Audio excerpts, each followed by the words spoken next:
Hey, welcome. I'm Brett. And I'm Molly. Welcome back to our podcast, Let's Be Curious Together.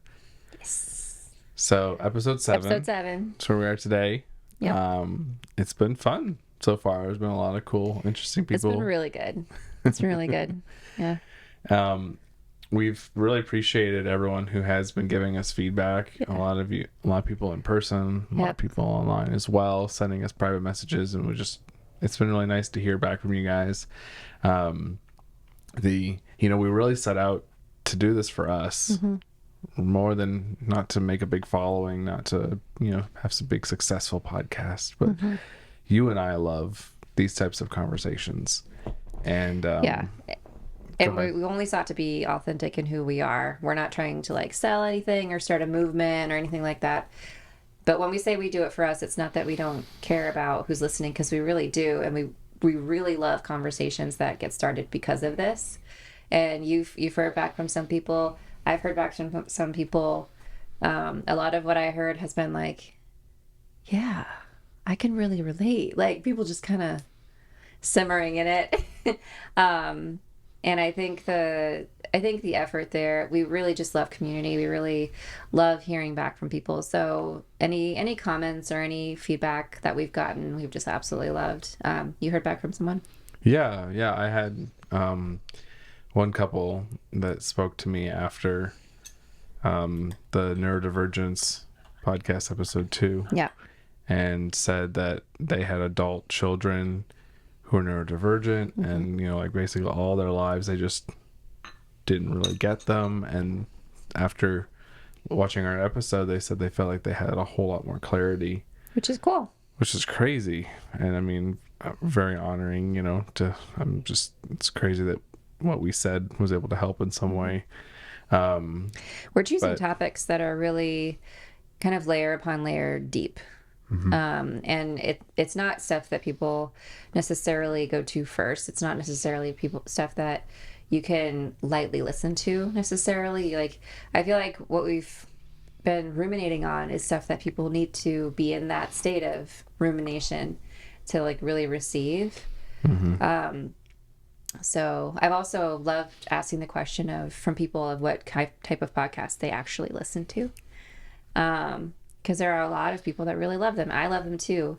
And I think everybody has different interests, of course, but the stuff that we're covering is lifestyle, heart, relationship, and I think it's just deep dynamics of personality and day-to-day tools and struggles we've experienced. So if you're not interested in that, it's okay, but I really appreciate going there for us.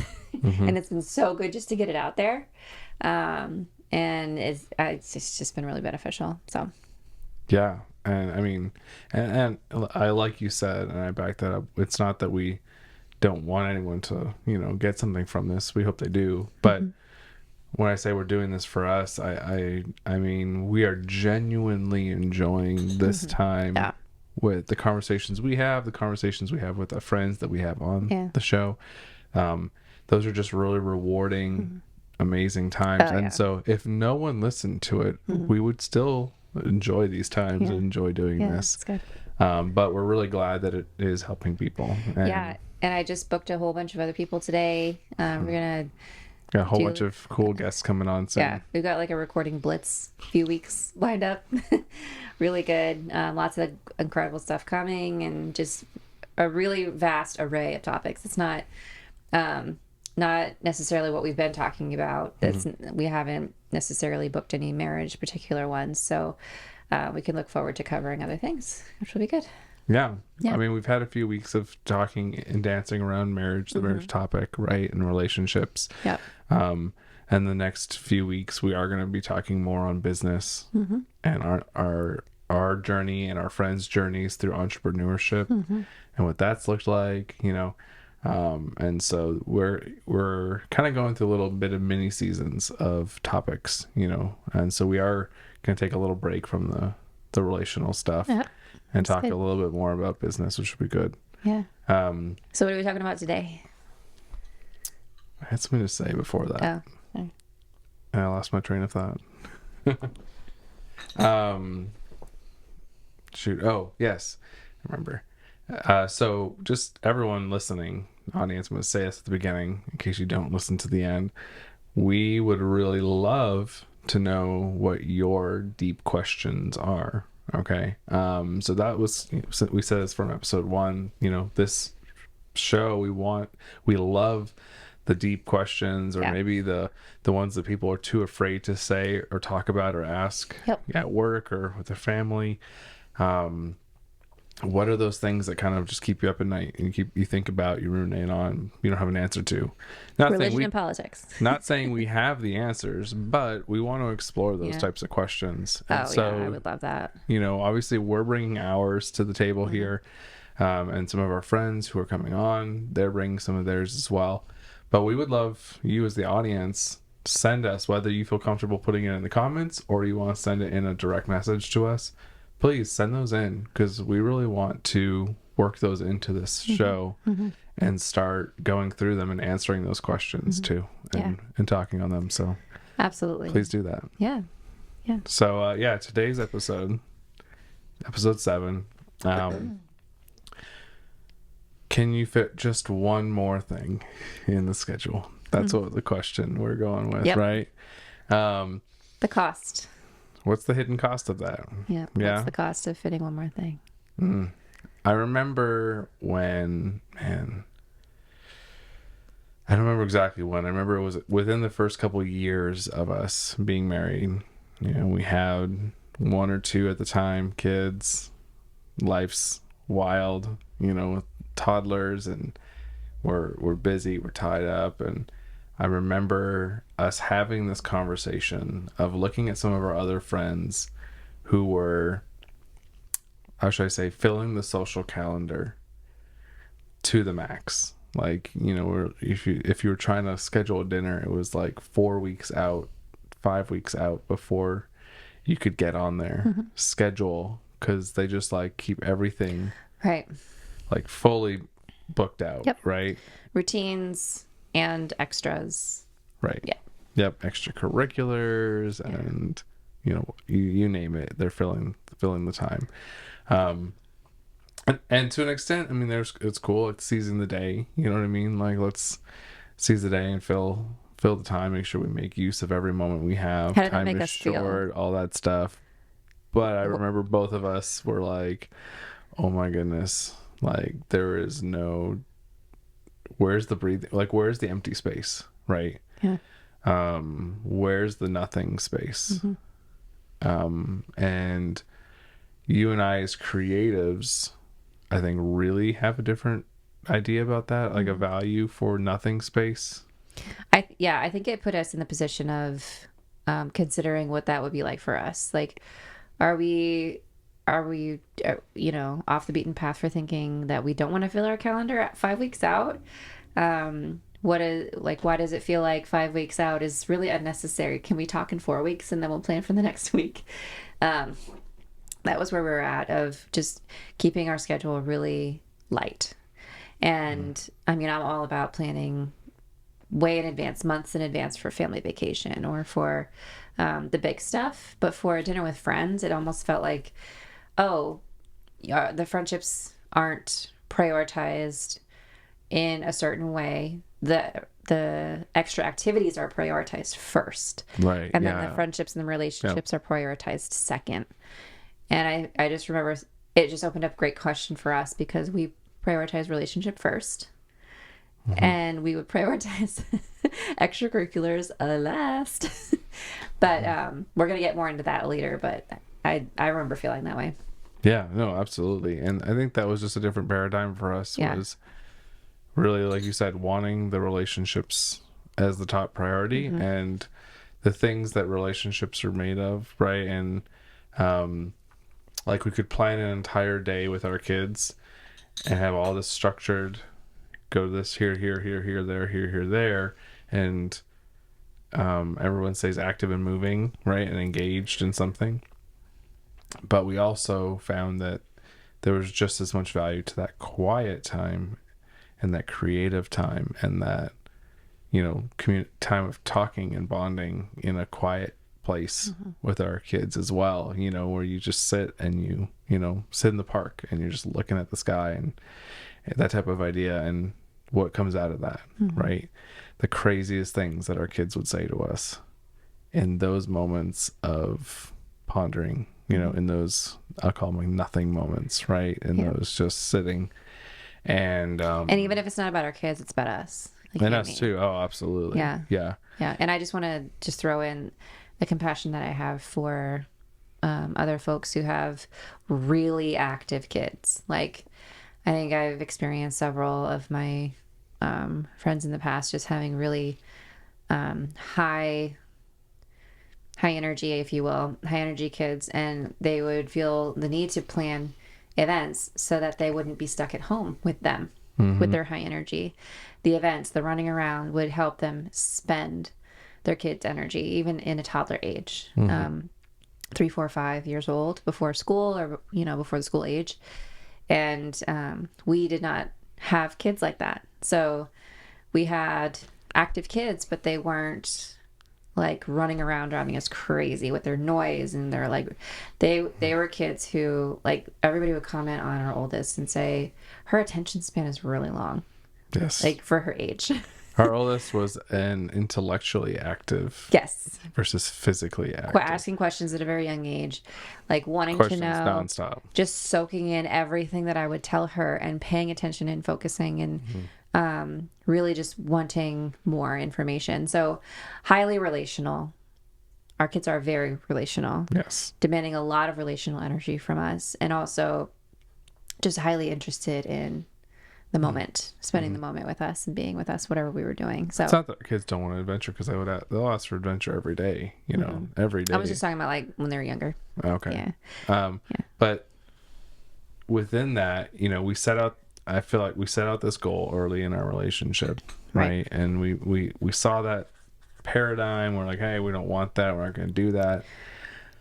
And then somehow a couple years later, we had built the calendar. Hey, guess what? I mean, even though we were like, this isn't what we want to do, a few years later, we filled it up.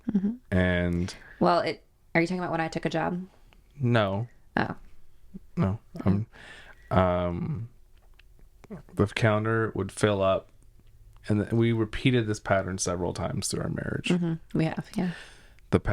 We say, hey, we want to have space in the calendar, and then all of a sudden it would be full, right? And I think part of that was us having to learn the skill. Part of that was us having to learn the skill of saying no to more things than we say yes to. No to more things than we say yes to. Yes. Yes. And the cycle was, we would feel like we don't want to fill our calendar, and then it would end up being filled because we would get excited about life or something, and then we would realize we're not happy, and then we would strip back again, and then it would fill again, and then we weren't happy, and then it would strip back. So that was the cycle that you're talking about. Yeah. Yep. Yeah. And at the root of it, I think we found that a lot of it was either just something we sensed was obligation. Yes. Or it was a little bit people pleasing. Oh, a lot of people pleasing. Okay, yeah. For me, I don't want to put you on the spot. But you were thinking about me. So there was these two sides of it, right? Of like, either we were thinking there's obligation to have to do and show up for whatever, you know, and then there was people pleasing, and between those two things, for us, I think we're probably our biggest. It just like, before you know it, every waking moment is taken. And it was interesting to me, you know, a number of years ago, thinking back on that and looking at the last time we did like this cleanup, and I'm like, what? Like every time our calendar got filled, most of the time, it wasn't, how should I say this? It wasn't in us being proactive that our calendar would fill up. It was us being reactive that our calendar would fill up. What do you mean? Most of the time, it was in response to someone or something else. Like inviting us somewhere, or correct, scheduling a situation something that changed, an invitation that came to us. Yeah. Whatever, you know what I mean? Keeping up with other people, doesn't matter. But it wasn't usually a plan of like, yeah, we're gonna go ahead and fill up the calendar, right? We're gonna make this. No, well, Here's I us being remember. proactive to fill up the calendar, right? Yeah. It was usually reactive of Yes. like, oh, well, I guess we need to do that too. Hey, let's add this thing. Oh, let's also add Well, I that. would say the balance was also me wanting to begin to create adventures for our family, or schedule things that are fun for us. And when we would do that, it would tip the scales because we already had other things that we were obligated to, what we felt like we were obligated to, so that when we wanted to spend our time the way we wanted to spend it, or to be spontaneous, or to, I don't know, do something on our own, that would be what would tip the scales. Like the fun stuff for our family would be like just too much. And that we became aware that it was really backwards, actually, that we wanted to put our family first and then these other things second. And I think at the core of it, though, the really big issue that came through this, the really big thing that we discovered was it wasn't so much about the time slots on the calendar that were open or not open. It was about our capacity and our energy. And we were burning that out. Yeah. Like we were burning out. Before we would fill every slot on the calendar, we would burn out our capacity and our energy. And then we would just be hating it. We'd be fried. We were like, I remember I would have so much anxiety. I know, right? I remember there were some times where we're like, I just hope that person cancels. Yeah. I'm so burnt already. We would not be upset at all. We would be very happy if this event got canceled, or if it got rained out, or whatever. Yeah. And I would end like a day thinking about the next day. And this is a huge red flag, but thinking about the next day with such anxiety because we had a couple things on the calendar for the next day, or our weekends were filled up, or, and just really feeling out of control of life because I wasn't in tune with my energy cycles and my energy levels, and what it took, what packing up all the kids and taking care of you, taking care of me, going out, or planning anything fun or whatever, what energy life took out of me in a normal day, right? And then what I had left over. Yeah, I was just very, I think, not self-aware. Yeah, I mean, it was easy to fall into because we would look at the calendar, and we would say, that time block is open. Yeah. Oh, and there's something else on the same day, but there's enough time with travel time between that and this that we could make both of those work, or a third one. You know what I mean? Squeeze and before it you in. know it, 3 or 4 things on one day, and we're like, yeah, I mean, on the calendar it looks like all of that's there. The math fits. But the calendar didn't track our capacities. Yeah. And I remember you still do this. I'm just naturally not self-aware about this. And I know you're talking a lot about me in this conversation. That's okay. No, I'm talking about me too. Okay. But I'm really not naturally self-aware in my energy levels. And when my energy levels dip, I can just all of a sudden feel really doom and gloom. And like everything is just going to die and end. And I don't understand why that happens to me. And oftentimes you're the one who will say, you should take a nap. Did you eat in the last 2 hours? You didn't eat enough at lunch. Or Drink have some you had water? And I think that, I don't know. I feel so stereotypical woman right now, but literally you have helped me with this. And it's going through my seasons of pregnancy, postpartum, and just all of those hormonal shifts. It's been really difficult to keep up. It's fine. But also being neurodivergent and coming to terms with the natural ebbs and flows of energy because of the way that I'm wired. And you have been a huge, huge sounding board for me to help me understand this. And this has turned our life into like chaotic, bouncing, reactive, plan making, energy cycles, like just finding ourselves not having fun, to being a lot more strategic with how we plan our time. It's actually really kind of funny. I mean, we're not making this episode about neurodivergence, but I'll just like caveat this for a second. It's always all about neurodivergence. I mean, there's no getting away from it, but it's interesting to me. For those who don't know, it's really common for especially ADHD, ADD, but I think on the autistic spectrum as well, to completely forget about basic bodily needs, like functions, like until you cannot ignore them.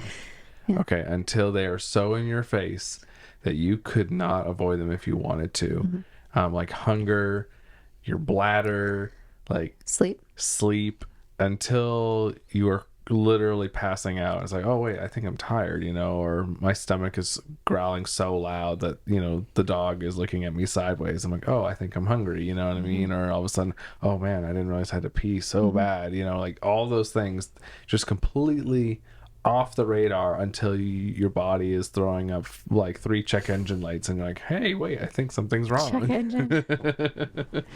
And you're like, oh, I can't ignore that anymore. But what's the interesting thing to me, this paradigm that's kind of crazy that I just kind of realized now as we're talking about this, is the other side of our neurodivergence is hyper observation, which is ironic because that we don't observe ourselves, like we're kind of blind to our own basic needs, but we're really observant of each other. And so we'll both notice the other person not taking care of themselves or needing something, and then be like, hey, when was the last time you ate? But personally, we're never usually thinking about that for ourselves, but we're both seeing it for the other person, which I think is a great partnership. We've made it work into something that helps us. But it's kind of crazy that we really do need each other to get through some of these things. Yes. So back to like to the schedule, it finally kind of came to this point of saying, okay, if we're going to say yes to that, what are we going to say no to? To break that down. So when a new thing, I mean, there's the things that we have to do that fill our calendar, right? And I say have to, obviously we're in control of, ourselves. It's not like we're being forced, but we are legally compelled to homeschool our kids and get them through an education, right? Sure. So we have to do that. Yes. We're legally compelled to do that. We're legally compelled to, take care of them to a certain extent, right? There's like different things that we more or less need to do to keep a home, to keep our family. Those are just like in the routine, right? We have to keep a house clean. We have to keep the electricity on, all that, whatever. You know what I mean? There's all that stuff. Pay the bills. I have to, I have to work to make money. Yes. So there's things that we have to do, but then beyond the have tos, in the wants and needs outside of that, I think we really started putting some more emphasis towards the things that are on the needs list instead of just the wants list. Like, what are the things that are really gonna like be impactful to us? Not just like maybe not that adventure's not great, but what are the things that are gonna feed us, that are gonna, instead of just distract us, right? What are the things that we could prioritize to that are going to add value to our family and our relationship with our kids? Like we could sit them in front of a TV every weekend and they would have fun, but that's not, the best use of that time, right? There's lots of other options for distractions, but we were saying like, hey, how can we be intentional about this? Yes. And then after that, still though, things would keep coming in, right? Like there's still new offers, there's still new ideas, there's still new opportunities that we bump into every day, right? A new event, a new invite, whatever, something else popping up, another opportunity to put something on the calendar, right? Keeps arriving. And that's when we started having this language of saying, okay, well, if we're going to say yes to that, what are we going to say no to? Right. Because realizing there might be 12 hours of usable day, right, but there's 6 hours of usable me, right, in the day, right? Yeah. And I think everybody has to reconcile this for their lives, and everyone's different, I'm sure. Everyone's different, right. And so if I'm only usable for 6 hours a day, yes. if I can only really show up and be good and then be healthy the next day for this much time, what are we going to do with that? How are we going to maximize that? Right. And sometimes it's even just been where it's like, you'll just do something and then we'll swap and I'll do something. You know what I mean? like, so that we're both not burning out the energy. But when it's something obviously we want to do together, do with the family, we've been really trying to be more strategic about that, about how do we say no to more things than we say yes to, right? And what do we really prioritize in? What are some of the things that have felt the best to you to prioritize, to put first? Well, we've always prioritized date night. Once a week, hopefully. On a good month, we've done once a week. That's always felt really good, to get away and spend time together and hopefully have fun. But sometimes it's just been very simple. Sometimes it's been like super over the top fun. That's always felt good. That's felt like a green check mark. Yes. It's always felt really good for me to make a hot breakfast in the morning for the family. And no matter what, we've loved it too. Well, no matter what, it's a family time to sit down together. We all sit at the table. We all start our day that way. We start our day looking into each other's eyes. We start our day just connecting. No phones, no technology. No phones, no technology. And I know not every family does this, and not every family can, but homeschooling my children has been a huge relational connection for us. And well, I would love to break down the choices that we've made, another time. But as far as feeling good, I get so much love connection with them when we are exploring academic topics. It's hilarious. And when, parenting classes and theories and whatever, talk about a relational bucket, what fills up your relational bucket, or what fills up your love bucket with your children. It's important to focus on that and prioritize that. Homeschooling does. And when they can learn something new, when they're getting revelations, when they're having epiphanies, when the light bulbs are going off in their head about life in their world, I feel so full. But let me tell you, it's the morning schedule and scheduling, homeschooling schedule, that you have to defend it. Like, there are a lot of things that could just get in the way of us sitting down and spending time. But what we definitely do, and we definitely get a lot out of it. So that has felt really good. Prioritizing family events has felt really good. But I will say, your family is different than my family in how we prioritize events and how available we make ourselves to each other. So I think that your family, I love your family so much because everybody has kind of agreed and settled into, hey, we're going to prioritize birthdays. We're going to prioritize celebrating things, here and there, Christmas and holidays, whatever. There's a rhythm that we've hit with your family, that it's predictable, and most everybody prioritizes these specific things. That has felt really good to just, hey, no questions asked, we're just going to go. No questions asked, we're going to make the effort. And whenever family comes into town to visit, that's no questions asked. That feels really good. And, my family lives 2 hours away. So in other years, it's felt really good for me to drive up to them and prioritize time with them. That's changed a little bit. But I think time with family feels really good, and our non-negotiable commitment to church on Sundays has felt really good and stabilizing. Yeah. Because it's a huge output day. Let's be honest. You and I both serve on multiple teams. We love that. And the girls love going to 2 services because mom and dad are serving. Like, they have no option. But they love it. They love being there. Well, the funniest thing is, even when they do have options, when we're not serving, they ask to go to 2 services. Maybe like they're missing out,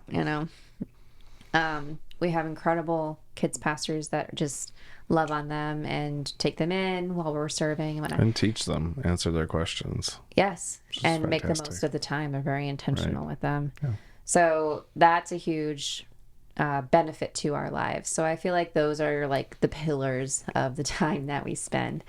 And honestly, the extras for me are fun events that I take the girls to. Like, if we have time, we will go to the beach if we have time. If you have time, or if you have energy? If I have energy, we'll go to the beach. If I have energy, we'll go to the library.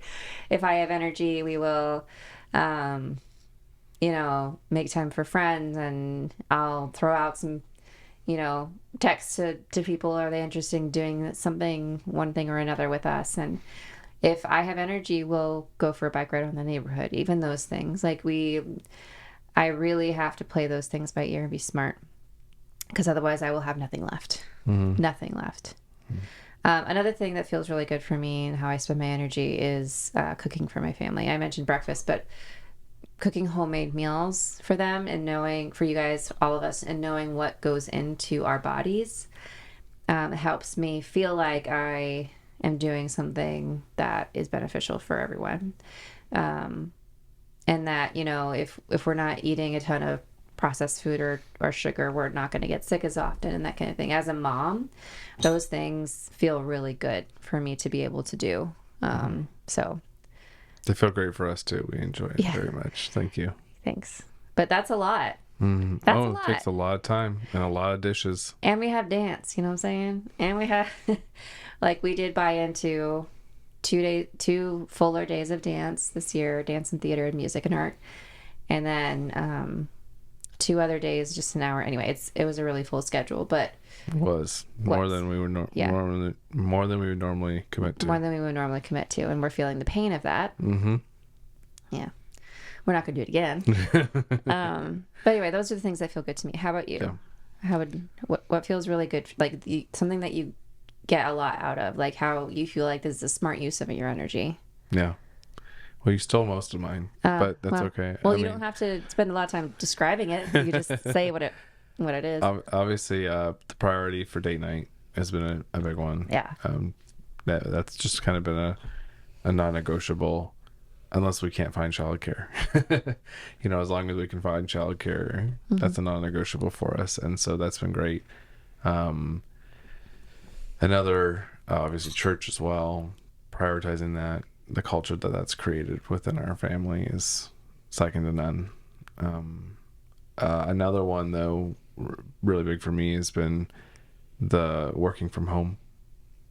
You know, having a work from home situation environment, especially when the kids are young, like they are. Yeah. So, what are the benefits of working from home, really quick? Yeah. So, obviously, just FaceTime with them. Even if I have an 8-hour day and I'm in my office at home, and they're popping in, they're popping out. You know, we still have all 3 meals together most of the time.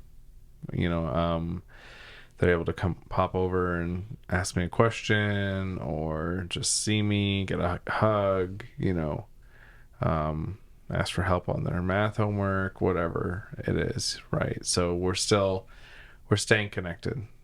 We're staying in connection.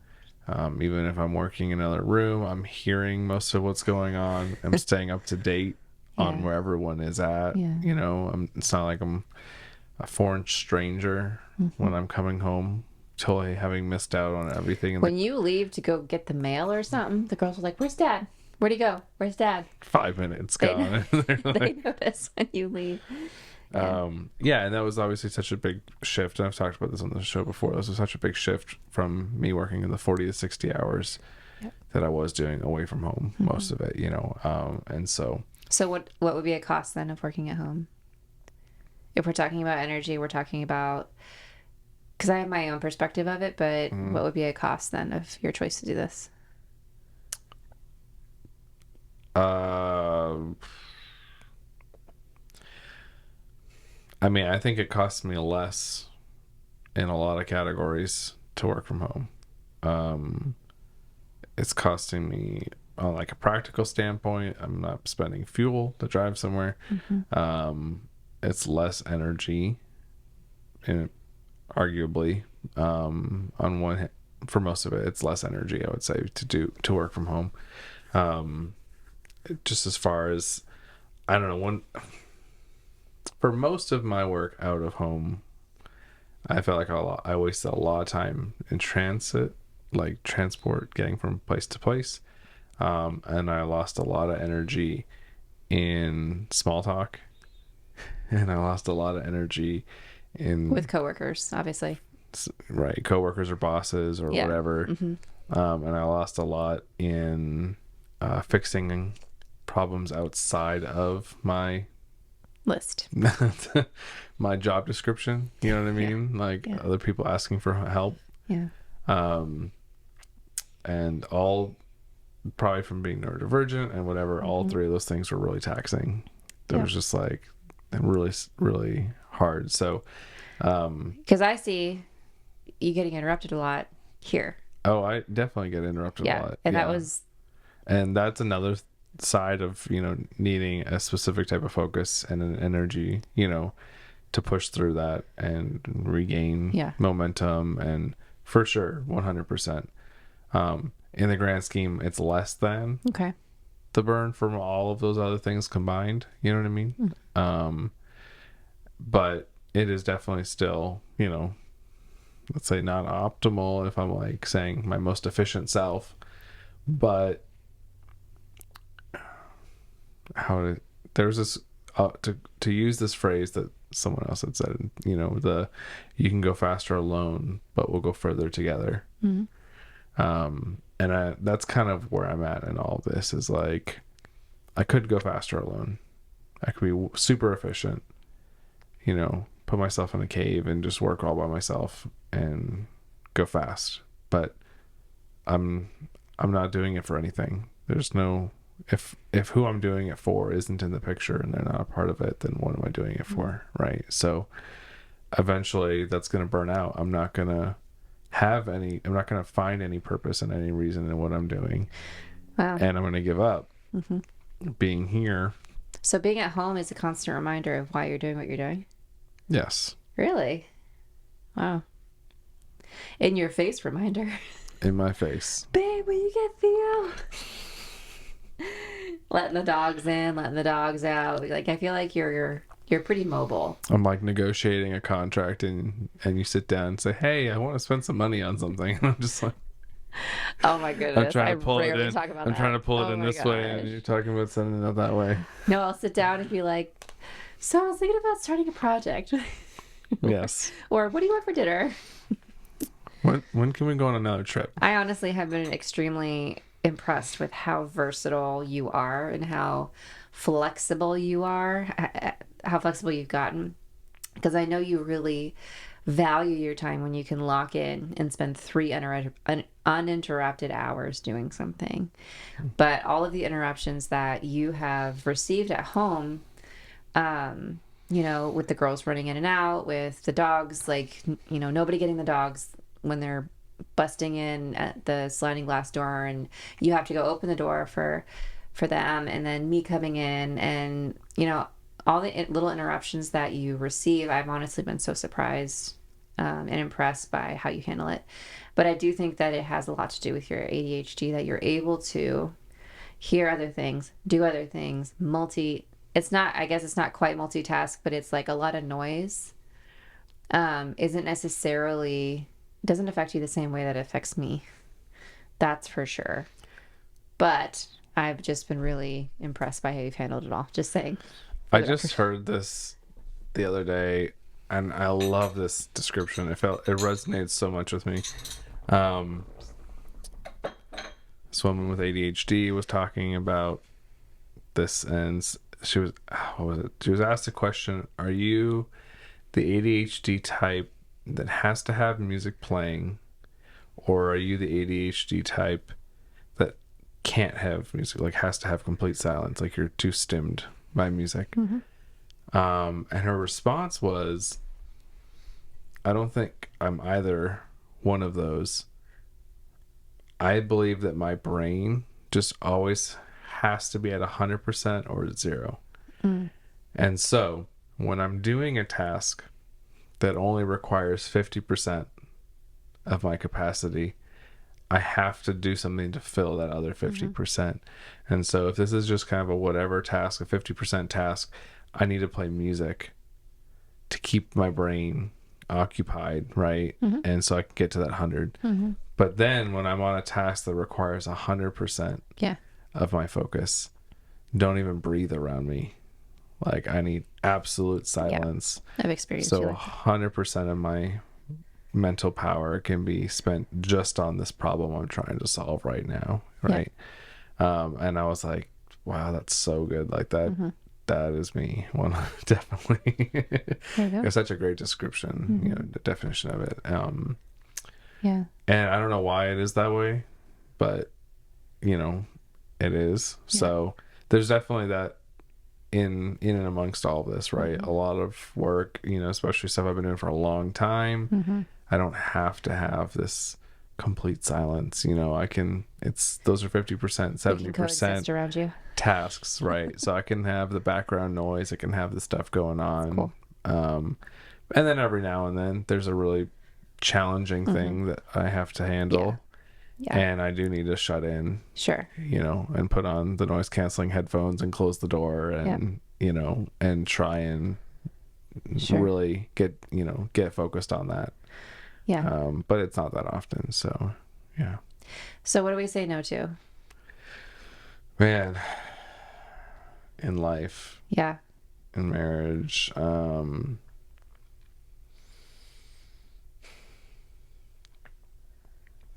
I think at the top of our list, we have said no to a lot of what I would call like consumerism or needless entertainment. Yeah. We have said no to a lot of things that are just going to be distractions. Okay, but like what specifically? Okay, so our kids might say to us, "Hey, let's just play video games all day." Oh, jeez. Okay. Like that's a request that they'll pose, right? Yeah. I want to play Minecraft. Everyone, let's all go play, and we're like, no, like let's spend that energy better, you know, in something else. Let's do something creative. Let's do something that engages your brain and whatever. You're talking about like digital babysitting. Yeah, sure. We don't do digital babysitting. We don't do digital babysitting. Yeah.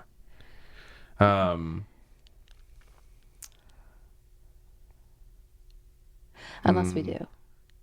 There, just to be fair, there have been like moments where we've had clients over and we've had like a 4-hour window where we're working with clients specifically in a focused environment. Yeah. And that is definitely all bets off. The girls can watch whatever they want on TV. Not whatever they want. Well, no, of course not. But I'm just saying, or however much TV they would like to watch, rather. Yes. And then they'll have like playtime and just free reign type thing of all their toys and just whatever they want. There's no school happening that day. There's no. So in those moments, yeah, we have had those odd off the wall digital moments. babysitter, but yeah. Okay. But on the regular and a normal routine, no. Yeah. Right. Yeah. What else have we said no to? I think we say no a lot to needing to, honestly, this sounds bad, but needing to see people and needing to look outside of our family for a relational hit. I think that you and I are people who have just been really satisfied just to be us together with our kids and each other. We've been really intentional to pour into our relationship with each other, but also to not have filler take time from our time with our kids. Just like what you were saying with like video games and stuff. But I think that we are full at the end of the day. You and I are, I mean, I can speak for myself, but I think you're like this too. We're full relationally because we spend really intentional time with our children. And they're cooking with me. I'm teaching them. I'm their teacher and on a lot of different facets. And like, I think that we don't necessarily look outside of our immediate family for relational hits. And I'm not saying we don't have friends, because we do have friends, but it's like on the regular, you know? Like, I don't need to escape from you guys. You know what I mean? This isn't a home where I need to escape from. This isn't a marriage that I'm not satisfied by, where I need to just, you know, dump everything on someone else and help have somebody else solve my problems with me. Like, you are my greatest confidant type thing. And the girls, they're not annoying to me, like, or they're, I don't know. The way that I manage my motherhood is just very all in. So, and I don't want to sound critical to anybody who, you know, does look outside or does want more people in their lives or anything like that. But I think that's something that's unique about us, is that we are really content to be home with our family and to just stay there, you know? Right. And yeah, just on the weekly, on the regular. Yeah. Yeah. That's been tough one professionally, to say no to financial opportunities that I know I could make money on and I know I could do well, you know, because I know it's not what I should be focusing on. It's not my. How It's do not you my know it's not primary. what you should be focusing on?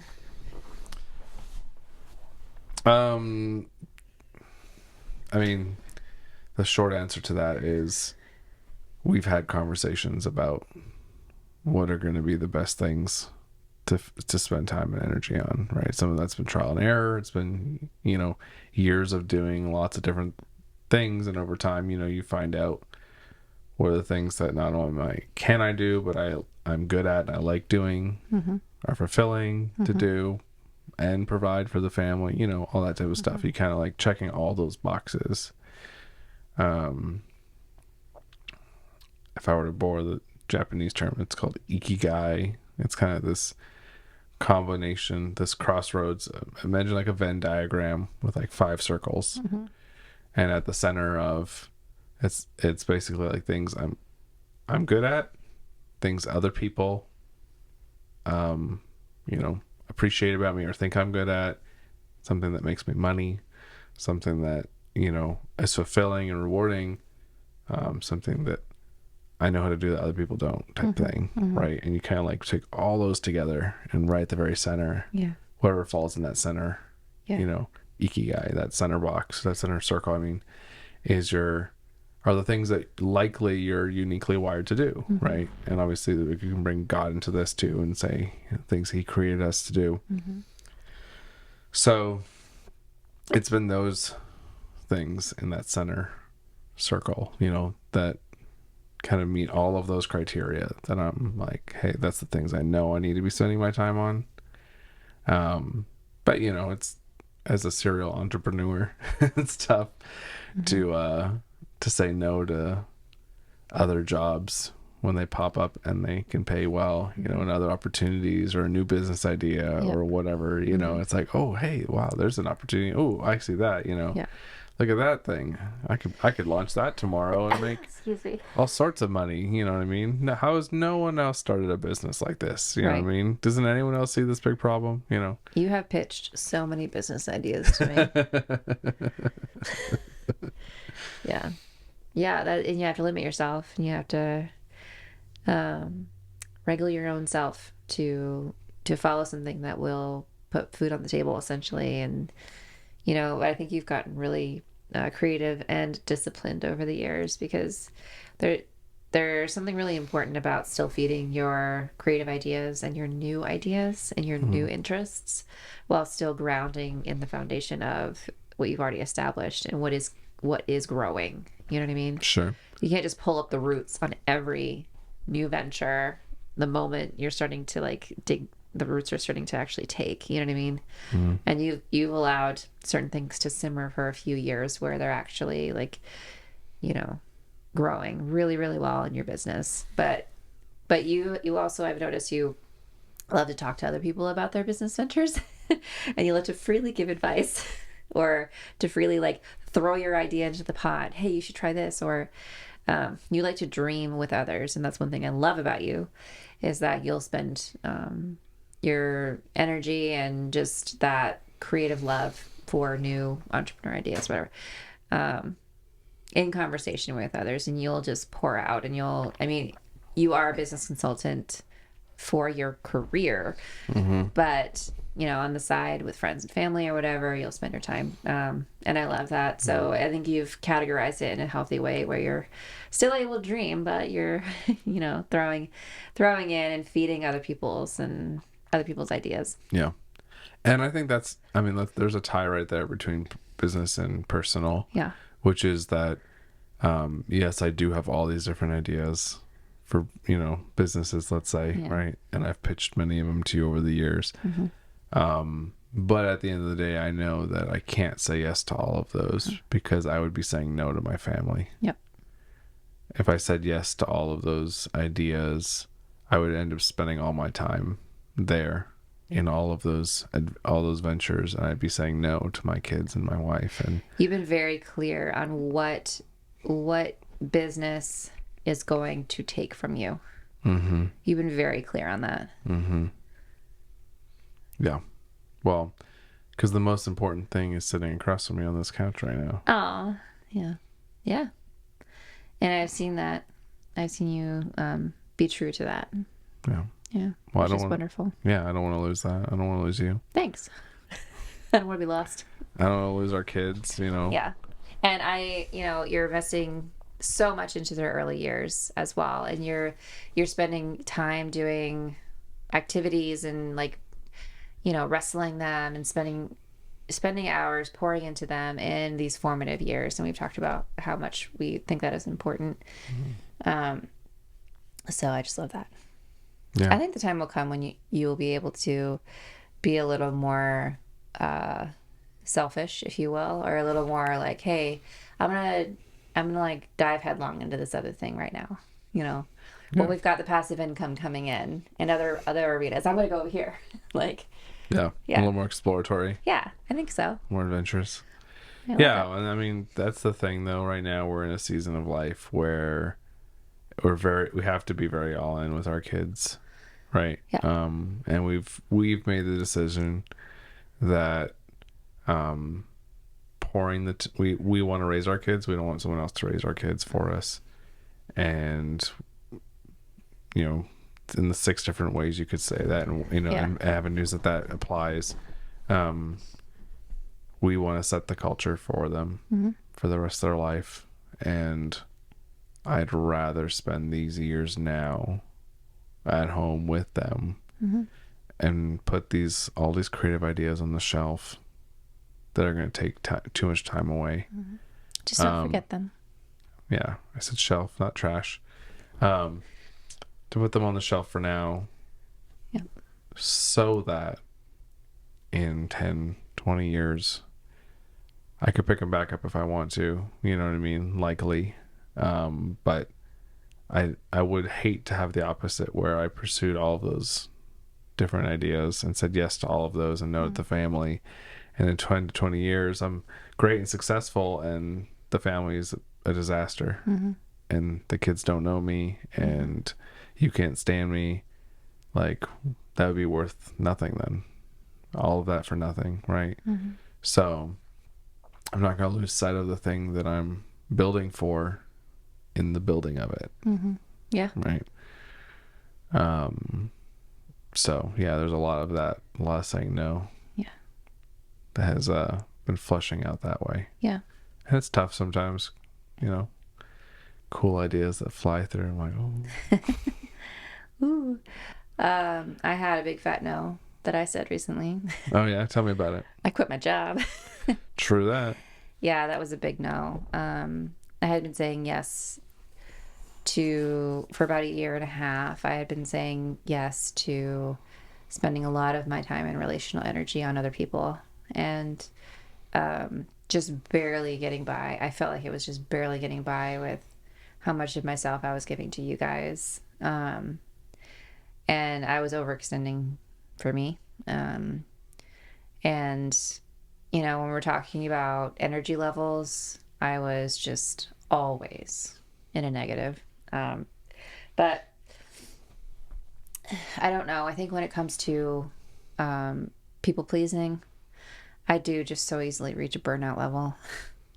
And I think I've gotten a lot better about people pleasing more recently, and I've drawn some clear boundaries and realized what boundaries I need to draw, mm-hmm.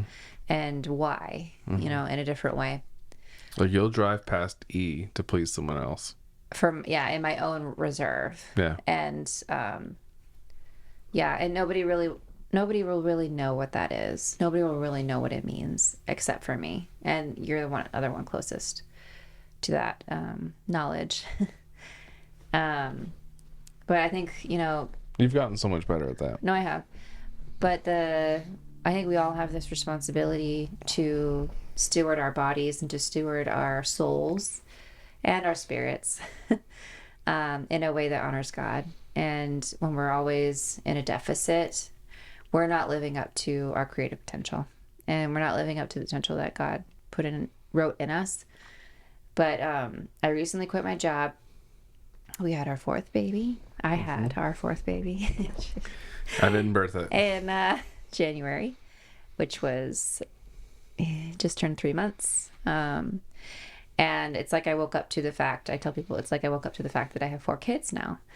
And when I was thinking about juggling this job that had a high relational output for me, high administrative tasking output, which is not my first strength, and then high creative, and then high leadership. When I thought about managing that, toggling that with breastfeeding my baby and like taking care of an infant along with my other family, I just got something rose up in me, and I got very defensive of my children. And so I did it for them and for us. So in a sense, I was doing it for somebody else. However, the Lord clearly spoke to me back in December that this, with the baby, like with our son's birth, was going to come a new season of loving myself and understanding what love is. And that's a very broad spectrum. But I was very, very clear that he like spoke to me about that, and that this was going to be a new season. But when I had our baby, I just realized this does not make any sense. What am I doing this for? What am I laying all of this out for? To miss my child's infancy in a way that I wouldn't be able to fully embrace. Like, you know, those moments, as moms, we all know them, those moments when you're watching your child grow before your eyes and you are spending a long time staring at them, okay? And you're spending a long time nursing and you're connecting, and like I have to be present for those moments, or else I have this grieving feeling. And just now, and so that's where the priority came in of I'm being called to mom right now. I am being called to motherhood. And so for me to allow anything to take that from me is a lack of good stewardship in my life. It's sad to think that there's a lot of moms that have to push through that grieving for the sake of making money for their family, right. For the sake of a lot of things. Yes. And then there are some who choose it. Right. But our family in the like saying no conversation, because of my job, our family had already been stretched thin, in a sense of I was already being run into the ground on a daily basis, and I was already in a deficit. You were taking care of our 4.5-year-old here at home a couple days a week so that I could go to work, and it was just stretching everybody thin. And then when the new baby was born, it was just tipping the scales, and it was just not okay.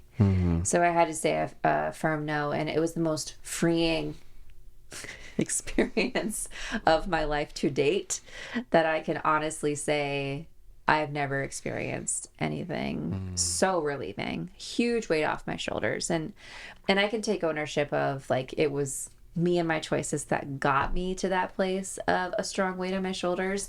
Nobody impressed it on me. I was the one who let it happen. You know what I mean? And so, yeah.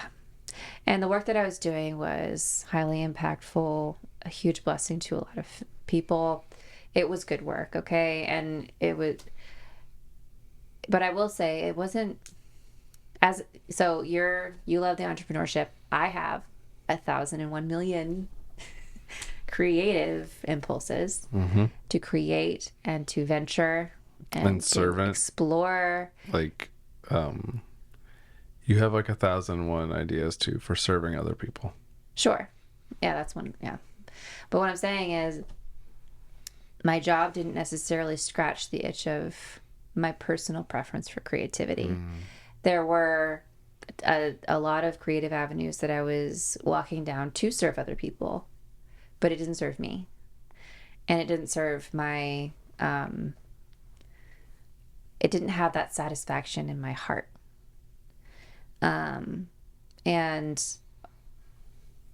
you know, there are things that I do have like the creative impulses that do really satisfy me, and like for the pleasure of my, you know, the work of my hands, it's bringing me pleasure of life, you know, that kind of thing. But my job did not. So it was just, I would say, run me into the ground enough to where I was starting to see it hurt my family. So anyway, so that was a big no. And since then, I've just been like having a lot of slow days and a lot of recovery, to be honest, and a lot of I've been able to take naps. I've been able to rest my mind. I've been able to enjoy my child. I've been able to enjoy my daughters and you. And things have really rebalanced again. So hopefully don't repeat that cycle. Right. We have to keep reminding each other.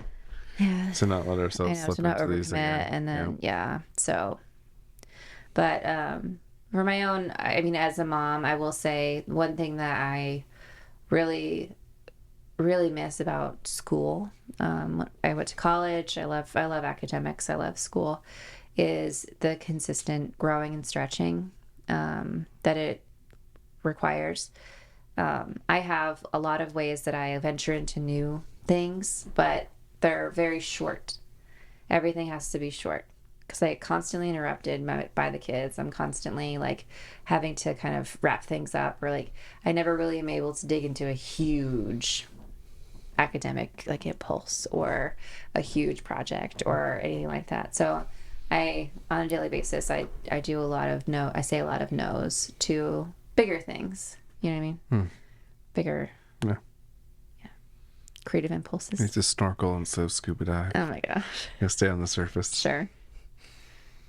I feel like this conversation is like very random. I feel like it's like, I don't know if it's anything anybody will get anything out of, but yeah, whatever. Meandered a little bit.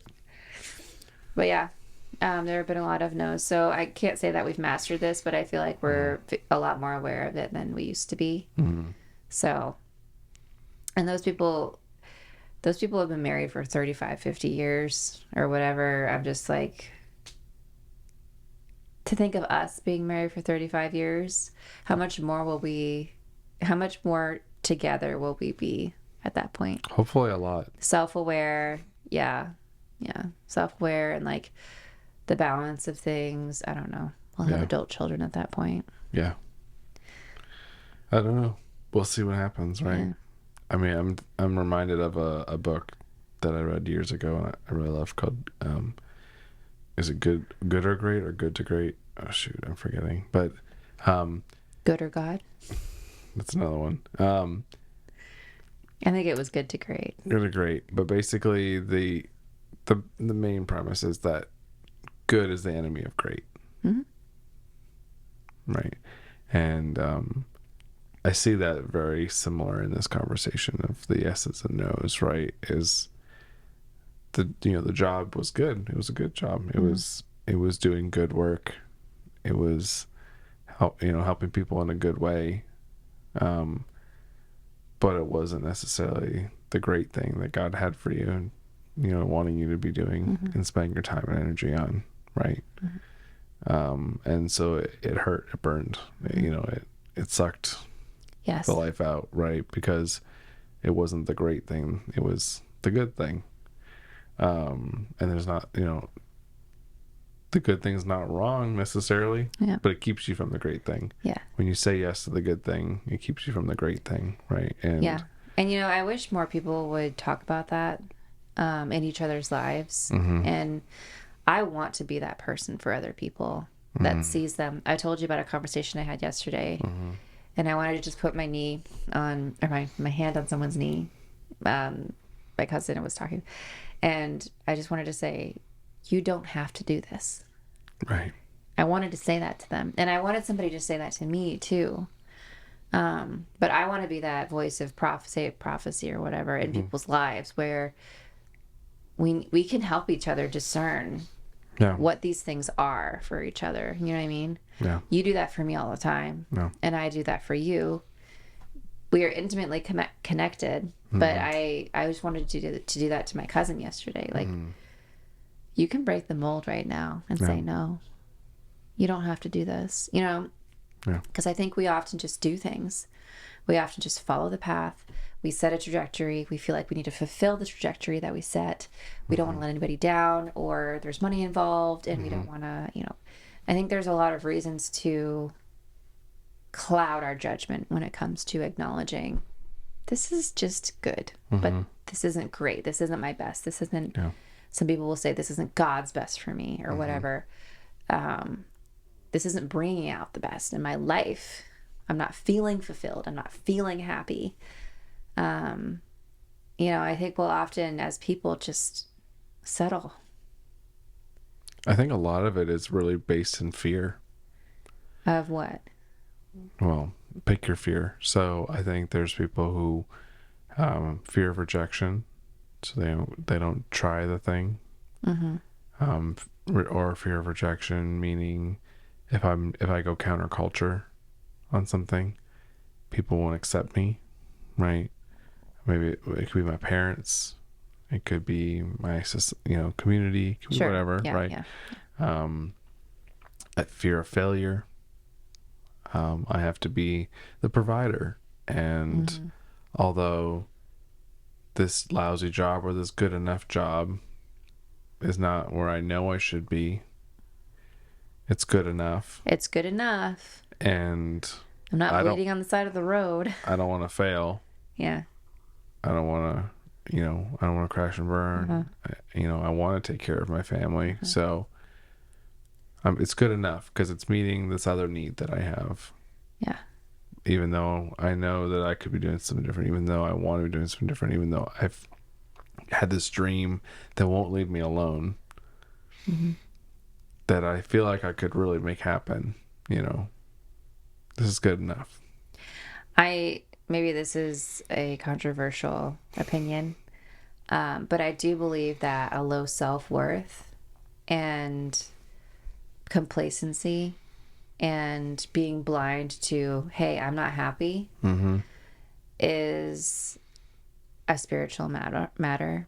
I think that a lot of people don't honor their lives enough to fight for these things and to take risks and to choose better for themselves. You know what I mean? Right. We've been sold a lot of lifestyle habits, long-term commitments that are just less than, and we've believed it, and that's good enough. Yep. And Yep. I think it also goes back to stewardship of our body, stewardship of our lives. And obviously, like, I'm still learning this. Like, I just went through a major thing. Right. Okay. Yep. So, but how much more is there for us? Do you know what I mean? Right. Absolutely. How much more does God want for us, and how much more could we challenge this? Exactly. And I mean, we've only been talking this last several months, 6 months or so, but when the response to any of this, internally or externally, is what if, then automatically we know that's fear. Yeah. Fear is always asking what if. Well, right? what if this happens? What if that happens? Yeah. What if it doesn't work out? But faith is saying even if. Yeah. Right? Like, if you really do know that this is what you're supposed to be doing, then the conversation should be saying, even if that happens, then this. You know what I mean? Yeah. It's been so interesting to have that as a filter in dialogue, both externally and internally. Yeah. If the thoughts start racing, well, what if, I'm like, okay, hold on, I'm not in the right mode here. I'm in fear. Yeah. And I need to be, in making these decisions about what I'm going to say yes to, I'm going to say no to. Yeah. I shouldn't be operating out of fear as my primary in making these decisions. I need to be operating out of, level-headedness and peace and, I honestly feel like it's all wrapped up in understanding who God is. And if we understand who God is and how present he is with us and how he's backing us up and how he's guiding us into greatness and he's guiding us into the promised land and he's wanting the best life for us so that it brings him glory and he's wanting us to experience freedom on a daily basis and love on a daily basis. And if we really understand God's character and God's ideas and thoughts and dreams for us, and how he planted greatness in us, and we were made in his image, and just all of that identity stuff. If we really understood that, I don't think we would battle these things. Oh, I hear you. Absolutely. And I think if we understood the shortness of time, Yeah. Yeah. if we had the sense of urgency of Right. how quickly things really go, right? As Miles Monroe, that was that like the richest place on earth isn't in banks or vaults or places like that, that it was in graveyards. It was in all the untapped Yeah. dreams and, you know, Untapped. all of the unrealized, the unexplored gifts, talents, and dreams that God gave people that they never did anything with, that they took to the grave with them, right? Because they were afraid. That's sobering and Yeah. something I don't ever want to have to. I don't ever want to be in that situation. I know. I don't want to live my life. I don't want to get to my life and go, man, I should have. I want to try and explore all of those, you know, and those are. So for me, it's about I'm saying no to everything that's not in that category. Like everything that's in the category of this would have been one of those things I get to my grave one day and, you know, oh, I should have done. I'm trying to put it on the do list, on the yes list. And then say no to all the other things that, Right. that would take away or distract or Right. eat at my energy or my time or whatever Yep. between this and that, you know? Yeah. And I realized a long time ago, and it was a moment with the Lord again that just like he showed me that the girls, we have 3 daughters, right? So the girls were going to challenge that fear in me of what if I fail, if I follow my dreams or whatever. And that I was going to be, there was an opportunity, many opportunities that would come for me to follow my dreams and to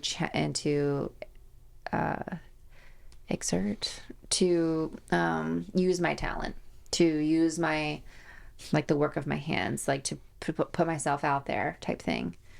And that because of my willingness to do that, it would be like leadership for them, and they would be able to see me doing it and then be freed up to do it themselves. But that inversely, if I were to hide, they wouldn't receive the blessing of that leadership, and that it would not that it would squelch them, but that they wouldn't have that example. Yeah. They look up to me so much, and it's really scary sometimes because it's just challenging. It's challenging me and who I am and what I'm doing and all that. But yeah, We're still figuring life out too. we're still figuring. Yeah, We're still figuring life out ourselves while Yeah. we're trying to tell them how to figure life out. Yeah. yeah. But they do. They dream big. They already dream big, and they ask us big questions Yes. Shockingly. in sometimes. big concepts, and some of them get to the root of our fears, which is great.